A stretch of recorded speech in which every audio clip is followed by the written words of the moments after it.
Imagine this, one day your house is raided by Nintendo ninjas because you downloaded the Wuhu Island add-on on Gmod. They burn your house to the ground, put a sack over your face and take you away to the official Nintendo gulag. How f***ed are you? Let's find out. Wuhu Island is the place featured in Wii Sports that all of you watching already know.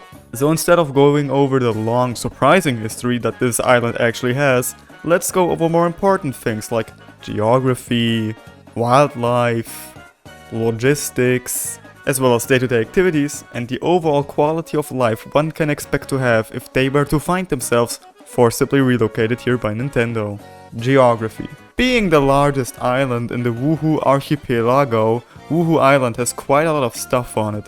From a sprawling metropolis to a laid-back countryside hotel, a treacherous mountain climb up to an active volcano, topped with multiple beautiful relaxing beaches and multiple open waters, rounded out by a relaxing village of houses, a port for transportation and finally a lighthouse overseeing all the beauty the island has to offer. This island has quite a varied locale, where you can on one day hang out in the city, on the other you can relax on one of the many beaches, and on the weekend you can take a hike up the mountain. Wuhu Island has many possibilities. There's also said to be a mysterious ruin close to the volcano with strange secrets hidden inside. Coming back to the fact that it's an archipelago, Wuhu Island is also surrounded by multiple islands. There's the deserted island, which has been deserted, the private island where if you accrue enough eye points, you will get at first a private house and then a private castle built just for you. Then there's the wedge island where everyone plays golf, horrible, I know. And we also have the fireworks launch zones 1 and 2. Where fireworks are launched from. Wildlife. Wuhu Island wildlife mainly consists of aquatic and aerial life forms, such as various fish, ducks, whales, turtles, lizards, and also seagulls, eagles, hawks, and owls. Dogs and cats have been brought in by the Me colonizers. There are also predators local to the island, such as coyotes, which can be heard close to the ruins, but also other forms of predators call this island their home, like Dr. Disrespect. But that one's locked behind DLC, so you should be fine. Let's talk population. Wuhu Island has been colonized by the Me, and since then many have settled to live here, with recent estimates of Me population being around 900. Of course, this island has a booming tourist industry, with many coming to admire the island's beautiful scenery, as well as its fierce sports competition. Speaking about sports, let's talk about the various activities one can partake in. There are many activities such as, but not limited to, sword fighting, jogging, frisbee with dog, many various different water sports, archery, bowling, golf, bowling, cycling and skydiving.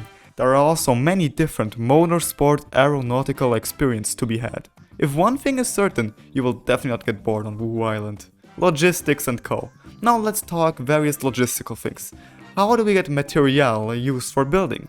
Where do we get food, other than fish and bird? And where does our shit and piss go? Well, taking the toilet issue first, seeing as there are no waste disposal facilities for either human or material garbage, we can assume that there are multiple pipe systems in place, automatically taking every toilet flush to the active volcano. Garbage, we can assume, is also collected similar to normal garbage, like on the mainland, but instead of being dumped on a garbage facility, it's just tossed into the volcano. Material is accrued via ship. Seeing as there's a functional port on the island, we can assume that all the things necessary around the island, like food, raw material, like iron or wool, for buildings and clothes, and all the other stuff you need is just shipped via boat. Your Amazon deliveries, however, will probably just arrive via drone. Postage works the same way over a naval connection. Seeing as the island was an important place of battle in World War II, there may even be a military outpost of the JSDF or the US nearby.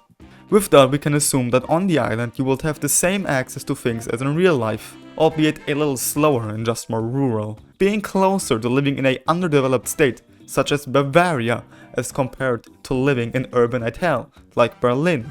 That makes sense? No? Let's move on regardless. Now for a little bit of an offshoot tangent that has not been scripted in this video. I just had a conversation with my friend about the various politics of Wuhu Island. I consider the politics of Wuhu Island to be a monarchy, seeing as there is a princess, Princess Peach.